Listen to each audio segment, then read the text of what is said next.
vamos ter uma palestra com a Angelica Monteiro, ela é do DAE, Departamento de Águas e Energia Elétrica, e ela vai abordar alguns assuntos importantes para os técnicos em meio ambiente, tá? O DAE é muito importante como fonte de informações, principalmente para trabalhos na área de estudos de impacto ambiental e relatório de impacto ambiental. Então é muito importante que vocês acompanhem, porque realmente é uma fonte de informação. A gente que trabalha com isso, que trabalha com autos ambientais, trabalha na área. Eu, particularmente, sempre que tenho um trabalho nesse sentido, eu procuro as informações no site do DAE, porque são informações confiáveis de uma rede, né, como a Angelica está colocando aqui, de uma rede confiável de informações importantíssimas, né, para o Estado de São Paulo, para o Brasil, para que a gente possa ter um monitoramento de tudo o que acontece com relação às águas e à energia elétrica. Ok? Então, vou chamar aqui a Angelica, uma salva de palmas, por favor.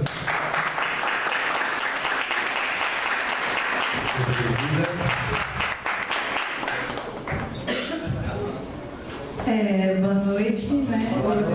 Obrigada pela apresentação. Eu sou aluna daqui, né? Eu me formei aqui em Recursos Hídricos, então faço parte da primeira turma, então estar aqui é muito especial para mim enquanto pessoa. Como funcionária do DAE, eu trabalho no DAE há 10 anos. Tá, passei por diversas áreas e hoje eu trabalho na área específica de outorga. Tá bom? Eu vou colocar para vocês um pouco da história do DAE, da onde começou. Então, em 1933, o primeiro organismo que teve voltado para trabalhar como bacia foi no Vale do Rio Tennessee, que foi nos Estados Unidos. Lá começou toda a estrutura de se trabalhar recursos hídricos propriamente dito. E depois, aqui no Brasil, a gente teve no Vale do Paraíba, que foi criado o Serviço de Melhoramentos do Vale do Rio Paraíba. Ele só fazia o Vale do Rio Paraíba. É o primeiro estudo no Brasil que se tinha de recurso hídrico. Tá? Depois, em 1948, esteve no Vale do Rio São Francisco, que depois foi chamada como Codefasp. Tá? Na década de 50, é quando surge o DAE. Tá? O DAE ele vem por força de lei, ele é um decreto, uma lei estadual de 1951. E nessa época que o DAE foi criado, ele abrangia só as bacias do Tietê, do Paraíba e do Ribeira de Guape. Ou seja, o DAE foi criado para regularizar 3 bacias específicas. Tá? Nessa época, o grande marco é que quem governava o Estado era um professor de hidráulica da Escola Politécnica. Então, ele tinha noção do quanto o recurso hídrico era importante e precisava de um acompanhamento um pouco mais específico do que se tratava até essa época. Depois vem os dados de ano por ano, sendo que o mais importante é que na década de 1960 foi instituído o Plano IBRACE. O Plano IBRACE ele foi o primeiro plano de reaproveitamento de recursos hídricos que teve tratando o recurso hídrico no vale do Tietê e do Rio Cubatão. Então, o Plano IBRACE ele fala de toda a área do Alto Tietê, acompanhado com a área de Cubatão. Nesse plano, ele previa a construção de 7 reservatórios, incluindo 2 reservatórios da Baixada Santista, onde seria construído através de túneis, bombearia a água para São Paulo, através das instalações, e abasteceria São Paulo como manancial. Essas barragens, elas serviriam para regularizar as vazões, tanto para a diluição, como para os usos múltiplos da água, que até essa época não se trabalhava o uso múltiplo. Se trabalhava a água, basicamente água superficial. Tá bom? Depois, em 1970, foi instituído o Centro Tecnológico de Hidráulica. Hoje, a maior referência em recurso hídrico, em dados, ele trabalha toda a rede telemétrica do DAE, que funciona no Centro Tecnológico de Hidráulica, que funciona na cidade universitária, lá na USP. Ele pertence ao DAE, tá bom? Depois, em 71, o DAE foi reorganizado porque ele virou uma autarquia. Então, ele deixou de ser entidade e passou a ser uma autarquia estadual, que é o que a gente é até hoje. Somente em 1974 é que começou os estudos de água subterrânea, porque até 74 a gente só tratava de água superficial. Em 74 começou os estudos de águas subterrâneas, tá? Aí eles foram começar a estudar. Em 75 foi criado o Parque Ecológico do Tietê, que hoje chama o PET. Depois, mas no fundo eu tenho algumas fotos de lá. E ele foi criado para conter as enchentes do Rio Tietê. Quer dizer, lá em 75 já tinha essa preocupação em questão da vazão do rio. Quando o Rio Tietê estava na vazão máxima, toda aquela parte de várzea, onde já estava sendo habitada, o quanto que era importante para isso. Em 86, o DAE passa por uma modificação, e agora é uma das últimas, aonde ele passa a ter 8 diretorias de bacia. Então, de 3 que eram lá atrás, ele já passou para 8, que é do Alto Tietê, do Médio Tietê, do Baixo Tietê, o Paraíba e Litoral Norte, o Beijo Paranapanema, o Pardo Grande, e em 97 foi criado o Turvo Grande. Nós pertencemos à unidade do Alto Tietê e da Baixada Santista, que é a BAT, que a gente comumente chama de BAT. E em 93 foi instituído o Hidroplano, que veio para dar suporte àquele primeiro planejamento que tinha sido feito lá atrás. Só que ele já trabalhava até a bacia do Piracicaba. Então ele trabalha a bacia do Piracicaba, lá no começo da nascente do Rio Tietê, trabalha toda a parte do Alto Tietê e da Baixada Santista. Esse plano é um plano que a gente ainda está utilizando até hoje, alguns estudos, algumas coisas de planejamento, a gente ainda trabalha em cima desse plano. Tá? Aqui, o logo do DAE, ele foi estilizado em 1971 através de um concurso público. E aí, nesse concurso, o ganhador, ele entendeu que no logo do DAE, ele queria colocar todas as atribuições do DAE. Então, a gente tem as barragens, que são operadas pelo DAE, a parte de canal, telefonia, que era operada pelo DAE, a parte de navegação e de energia elétrica. Tá? Então, é só a nível de curiosidade mesmo, que o símbolo do DAE, ele tem uma explicação por ter essa característica, tá bom? A Lei 9433, que é posterior da 7663, ela institui os instrumentos da política pública, da Política Nacional de Recursos Hídricos. E ela é a primeira lei que, no inciso, ela fala sobre a definição de bacia hidrográfica. Então, ela começa a trabalhar por bacia hidrográfica. A gente trabalha por diretoria de bacia, e aqui, em 97, na 9433, ela começa a tratar a bacia hidrográfica como uma unidade de gerenciamento. Baseado nisso, né, então, o que é a bacia hidrográfica? São todas as águas que têm o escoamento superficial e tendem a sair no mesmo ponto, num único exutório. Então, todas as águas da bacia que cedem para o mesmo exutório. Isso é considerado uma bacia hidrográfica. Baseado nessa definição, nossa, não sei se vocês estão vendo. Para mim fica horrível o mapa. O estado todo de São Paulo, ele foi dividido em 22 unidades de gerenciamento.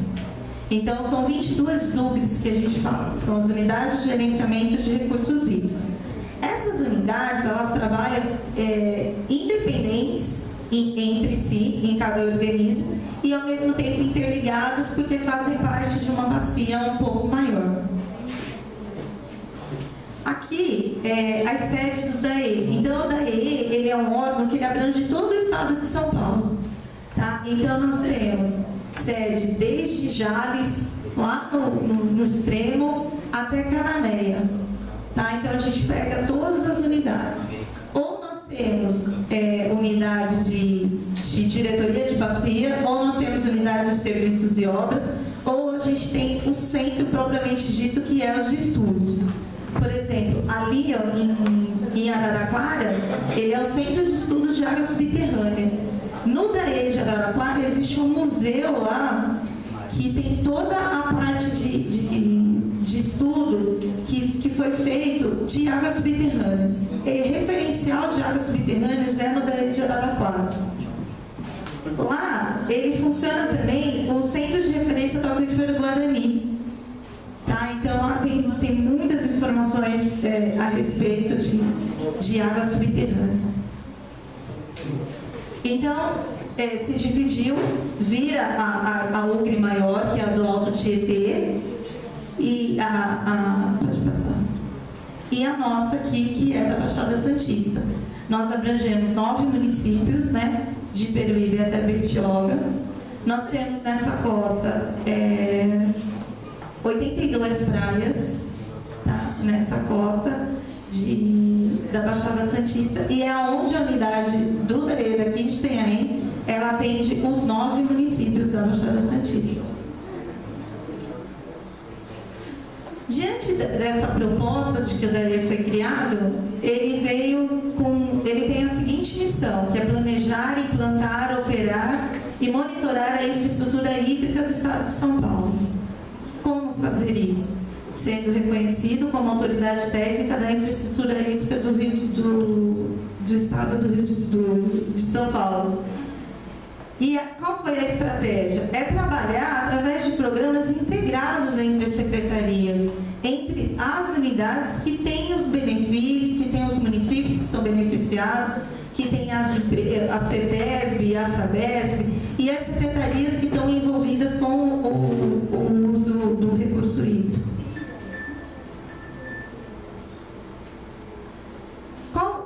Uma das atribuições do DAE, além de trabalhar com essa parte, a gente faz a parte de atendimento ao município.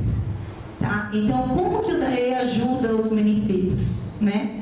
A gente ajuda através de elaboração de projetos, assistência técnica, assessoria técnica, máquinas pesadas, fábricas de tubo e em convênio. Às vezes o DAE ele não está executando a obra, mas ele financia a obra com convênio, com recurso, para que a prefeitura possa executar, ou o município possa estar executando aquela atividade que ele se propõe a fazer, desde que esteja interligada a recurso hídrico. O objetivo final tem que ser de recurso hídrico. Em 1997, foi feito um diagnóstico sobre a erosão no estado de São Paulo. E nesse diagnóstico chegou-se a um número de 6.700 erosões em todo o estado. Então, o DAE também colabora com esse tipo de situação. Ou com projeto, ou com equipamentos, com estudos, com convênio. Então, a gente está atrelado a esse tipo de atividade. Nos municípios que não são atendidos pelas concessionárias, o DAE ele entra com a questão do saneamento básico, através da construção das lagoas, né, de estabilização. Então, a gente entra com essas lagoas, o DAE entra com a parte da construção e depois o município opera essas lagoas.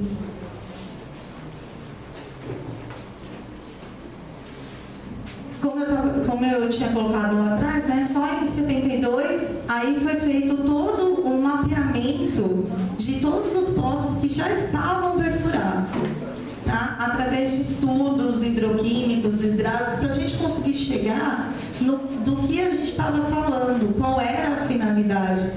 E aí, em 72, é quando a gente conseguiu descobrir o aquífero Guarani. Então, daí, dessa busca que eles estavam fazendo sobre conhecer o solo, foi que eles conheceram o aquífero Guarani, né? E tiveram noção da extensão do aquífero. Existem cidades até hoje que são abastecidas exclusivamente por água subterrânea, tá? Que é o caso de Ribeirão Preto, Araraquara, São José do Rio Preto, Novo Horizonte, Jales e Fernandópolis. Eles são abastecidos somente por água subterrânea. Tá? Então aí está uma foto do aquífero Guarani, né? Então ele pega toda a parte, a extensão ali do estado de São Paulo, né? Que é onde o DAE atua mais efetivamente. Para dar esse suporte, a gente também trabalha com a questão das máquinas pesadas. Então o DAE, ele tem um pátio de máquinas que é composto de draglines, escavadeiras, pás carregadeiras, que elas são cedidas ao município através de empréstimo ou ela efetua através de ações de projetos propriamente dito. Então, o DAE tem as máquinas, o DAE fornece as máquinas, fornece o operador e dá o apoio técnico. A gente tem a equipe de engenharia que acompanha essas obras através de fiscalizações, através de medições. Então, todas as atribuições da máquina, a máquina ela tem que ser usada para aquela finalidade, tá bom? Agora, a parte de hidrologia, eu acho que é o que mais interessa ao pessoal de meio ambiente, né? Então, a rede hidrológica do DAE, do estado de São Paulo, ela é operada pelo DAE. Tá? Então, o DAE começou lá em 1880. Quem operava em 1880 não era o DAE, era o Instituto Geográfico e Geológico. Eles foram os primeiros a instalar o primeiro posto de monitoramento que foi instalado no bairro da Luz.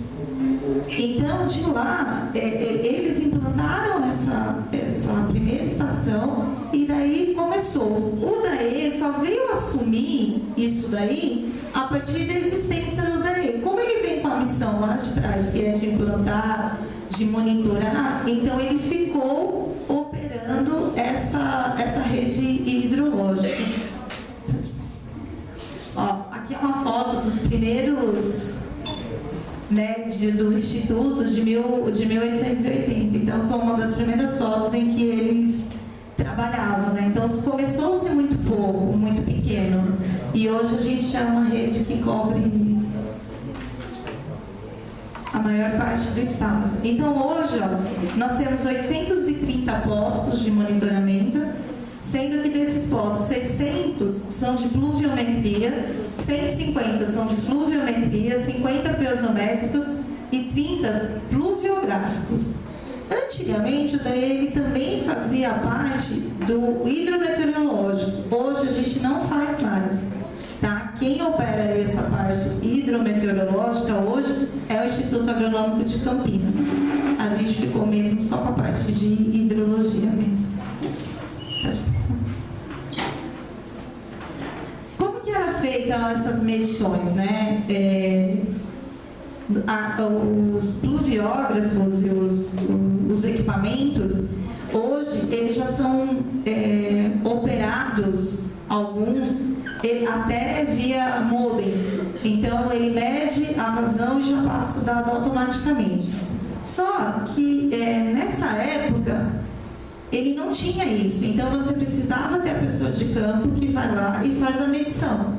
E para você ter um dado correto, a medição tem que ser feita da mesma maneira, no mesmo horário, em todos os dias, de domingo a domingo. Então, a pessoa que operava, a pessoa que era responsável pelo posto, ela tinha que estar lá para fazer as medições. A gente trabalha com período de 7 às 7. Então, você faz a leitura às 7 da manhã e faria a leitura às 7 da manhã do outro dia. Tá? Então, nessa época se fazia. Hoje, a gente ainda possui mais ou menos 50% da rede operando desse jeito, tá? Ainda tem a pessoa que levanta todo dia às 7 da manhã, vai lá com a cadernetinha e anota. Lá no DAE, na unidade aqui de TEM, a gente tem os equipamentos. Então, fica aí aberto para uma próxima oportunidade. Se quiserem ir lá conhecer os equipamentos, a gente tem os equipamentos para estar mostrando para vocês. Isso daqui é um pluviógrafo, tá? Esse daqui é um pluviômetro, esse daqui é um pluviógrafo. Aqui dentro, ele tem uma régua, um bloco a chuva, ele vai medindo no gráfico. E depois você tira o gráfico, você tem exatamente quanto choveu, o período que choveu. Nesse outro, a medição é feita aqui embaixo por uma proveta. Então tem uma proveta milimetrada, você coloca aqui, mede e você sabe quanto exatamente choveu naquele período, naquele intervalo. Se a gente trabalha com um intervalo de 7 a 7, você tem exatamente naquele período choveu tanto. Já nesse daqui, que é o do gráfico, eu consigo saber qual foi a hora que choveu mais. A gente tem pancadas de chuva, então eu sei que naquela hora, ali das 9 às 9h10, choveu 30 milímetros. E eu sei que às vezes, das 9 da manhã, foi aquele sereninha que ficou por horas a fio, mas choveu os 30. Tá? Esse daqui é o mesmo aparelho, aquele que a gente viu. Só que esse ele já é operado pelo CEMADEM. Ele tem um modem aqui dentro, que ele passa esses dados online. Aconteceu um episódio de chuva, ele passa os dados online para o CEMADEM. Tá? É uma rede que ela faz parte, ela é uma rede interligada. Quando se trata de dados, a gente acaba trabalhando interligado com os dados. Mas esse é um aparelho diferenciado, mas a função dele ainda é a mesma do tiozinho que vai lá anotar na planilha às 7 da manhã. A fluviometria, ele mede a vazão do rio. Esse posto aqui, quem tem o hábito de ir para São Paulo, ele está ali no Rio Tietê. Tá? Ali na altura da ponte do Limão, se não me engano. E aí ele tem, aí aqui, ó, existe uma, eu não sei se dá para enxergar, mas ele tem uma, como se fosse uma mira, que ele mede através do sensor, ele mede a vazão do rio ali. E aqui é um outro jeito de medir a vazão também. Então, existem diversos jeitos de se medir vazão e vai depender da largura do rio e do tanto que você quer medir. Dependendo do rio, você mede no balde. Então, depende do tamanho desse rio e do tamanho da precisão do dado que você precisa dele. A pirosometria, ela mede o volume de água que existe dentro de um... Isso daqui é um poço profundo, tá? Então, isso daqui é uma fita métrica, né? Nessa ponta dessa fita métrica, ela tem um sensor, e quando esse sensor bate na água, ele emite um sinal. Então, eu sei a que altura que está essa água dentro desse poço. Então, equipamentos você vai ter desde esse daqui, que tem a linha, né? Que nem uma fita métrica mesmo, propriamente dito, e você tem esses que já são totalmente automatizados. Ele está conectado, esse cabo azul ele é conectado no aparelho, e a hora que a ponta dele aqui bate na água, ele já aparece no aparelho exatamente a altura que está essa água. A sedimentometria, ela trata os sedimentos. Ele serve muito para a gente saber a respeito de erosão. Qual é o tipo de material, qual é o tipo que está sendo levado para esse rio, em que altura que está sendo levado, o que acontece na cheia do rio. Então, existe uma régua, né, que ela mede a altura do rio, e aí a gente tem esses campos que eles parecem um cone. Então, quando a água bate aqui, a água passa, o sedimento vai ficar. Né? A água vai descer e o sedimento vai ficar. Então, você sabe, naquela altura, o que foi que estava passando. Aí, assim, a gente consegue monitorar, muitas vezes, a questão de erosões nas margens do rio. Né?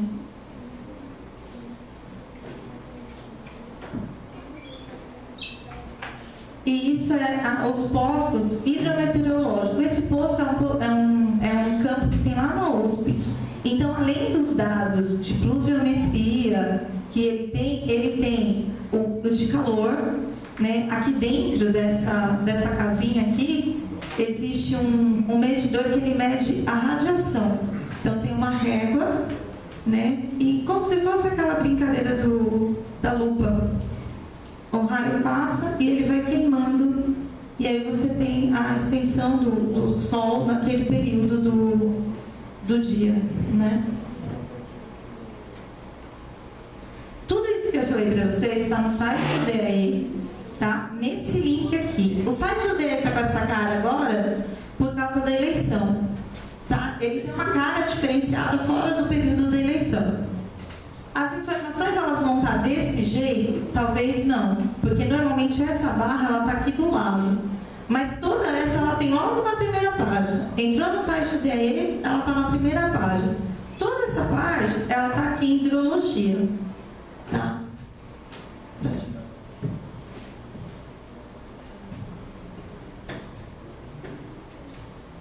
Além disso, a gente tem muito problema de chuva, né?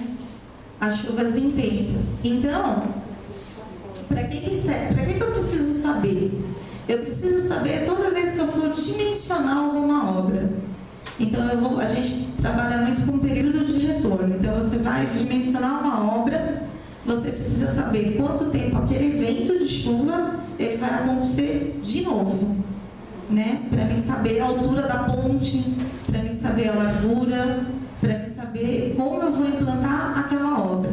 Então, dependendo da obra que você vai estar implantando, que envolva o recurso hídrico, você precisa saber essa questão das chuvas. No site do DAE, existe um manual, é um livrinho que você baixa ele e que ele está falando. Esse daqui está atualizado de maio de 2014. Tá? Então, a gente tem informações bem recentes a respeito dos episódios de chuvas intensas. Tá? Precisou de dado para poder buscar, entra no site, baixa o manual que vai estar lá as planilhas com todos os valores para poder estar trabalhando a situação, as equações. No próprio site também tem a questão da regionalização. Apesar da gente ter aquela quantidade de postos de monitoramento, a gente não consegue atender todos os estados, todas as cidades, todas as regiões. Então, quando é uma região que ela não tem, a gente trabalha por aproximação. Então, a gente chama de regionalização. A região é parecida, a região tem a mesma situação, mas aquela específica eu não tenho dados, eu trabalho com uma situação bem próxima daquela, tá? Para mim conseguir trabalhar. O CIB, ele é um sistema integrado das bacias hidrográficas. Então, ele foi um sistema que ele foi criado para que todas as bacias, as 22 bacias, elas entrem com as informações, elas entrem com os dados que elas têm, né, na parte de hidrologia, e que isso se transforme numa coisa geral. Eu estando aqui embaixo, né, aqui na Baixada Santista, eu consigo saber o que está acontecendo lá em cima. Então, ó, ele faz a integração dos 22 comitês, né? E essas informações, elas são utilizadas para quê? Na hora de fazer o relatório de situação dos recursos hídricos de cada bacia. Esse relatório de situação, ele é um documento que ele é elaborado a nível dos comitês, né? De bacia hidrográfica, que os comitês são entidades que são tripartites.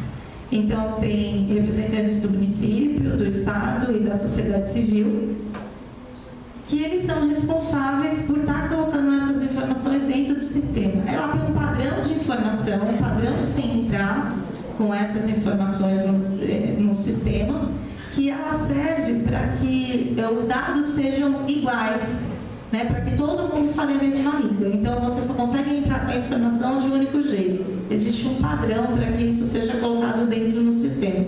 Mas, para o leigo, para a gente que está de fora, que não faz parte, você consegue acessar essas informações que estão disponíveis. Ele também está ali, ó, dentro do site de hidrologia, tá? A parte de chuvas intensas, de monitoramento e a da regionalização. Aqui a gente gente já vai falar um pouquinho mais sobre as situações de alerta, né? Então aqui a gente tem o sistema integrado, que usa aquele sistema que está lá atrás, que a gente falou, que usa o CIB, mas ele trabalha com os alertas de inundação, tá? Pode passar não.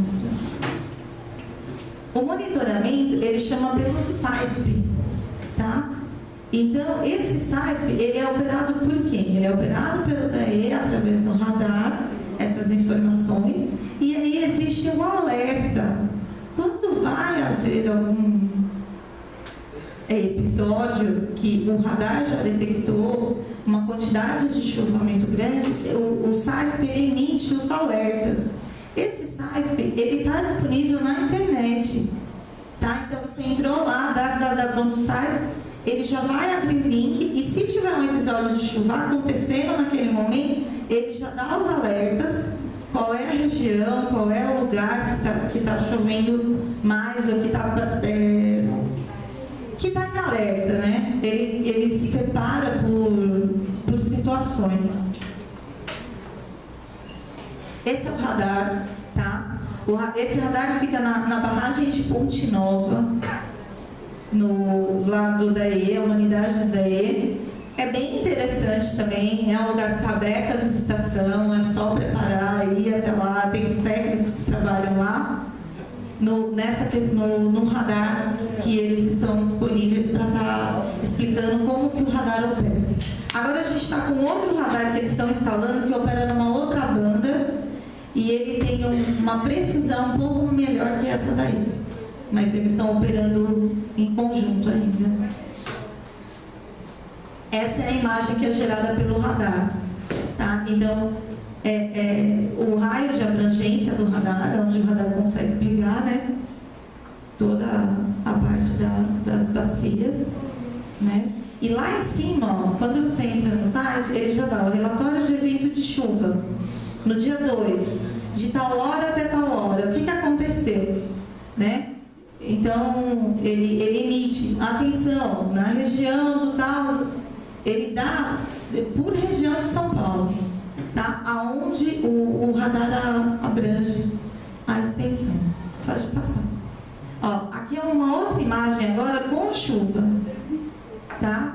Então, aqui tem a intensidade da chuva, quanto maior a chuva, e aqui tem os pontos de São Paulo. Então, você olha a imagem do radar, você sabe onde está chovendo mais, onde está chovendo menos, onde não choveu. Às vezes, aqui a gente tem isso, está chovendo em Mongaguá e tem aí não está chovendo. Então, aqui a gente vê isso que a gente vê na prática, a gente vê nas imagens do radar. Ó, aqui é uma outra imagem também, tá? De como é que ele enxerga os eventos hidrológicos. Esse monitoramento, ele é feito nas salas de situações. Algumas unidades do DAE têm a sala de situação. Nessa sala de situação, existem técnicos que eles ficam acompanhando essa movimentação 24 horas, e aí eles vão emitindo esses alertas, tá? Juntando com uma outra base de dados, e eles emitem os alertas. Aqui ele já está por temperatura.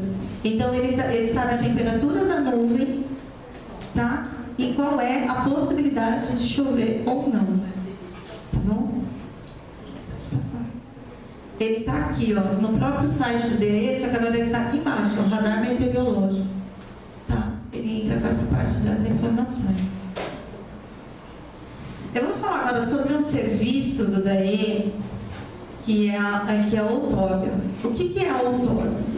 A outorga é o direito de uso de você utilizar o recurso hídrico por algum tempo, tá? Então, você entra com uma documentação no DAE, toda vez que você for fazer o uso do recurso. O que é o uso do recurso? Se eu for captar uma água de um poço, se eu quiser construir um lago, se eu quiser fazer uma ponte, se eu quiser fazer uma construção construir uma travessia, Então, tudo isso a gente depende da outorga. Então, é um documento que você precisa procurar o DAE para estar fazendo essa outorga, que é uma portaria que sai no Diário Oficial, que te dá o direito de utilizar aquele recurso por aquele prazo de tempo. Por que precisa fazer isso? Para que a gente consiga ter o conhecimento do quanto do recurso hídrico daquela região está sendo utilizado. Ele faz parte lá do plano da 9433. Ele é um instrumento de gerenciamento. Tá bom?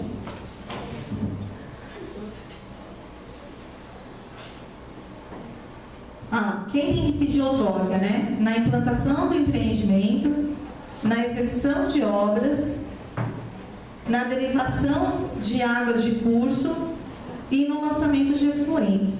Tá? E são todos os usos em que é necessário pedir outorga. Você tem que pedir outorga no DAE.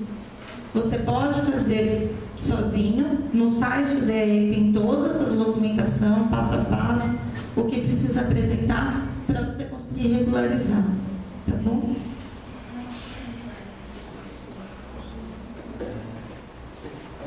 A outorga ela tem que ser requerida através de formulário e a documentação. Pode passar. O que aconteceu com isso? Quando o DAE passou a emitir as outorgas, né, da 7663, o DAE passou a cadastrar esses postos, porque até aí não se tinha noção do que se tinha de uso. Então, o DAE passa a fazer esse cadastro, passa a regulamentar, e isso vira, ele começa a fazer isso através de papel de fiscalizador.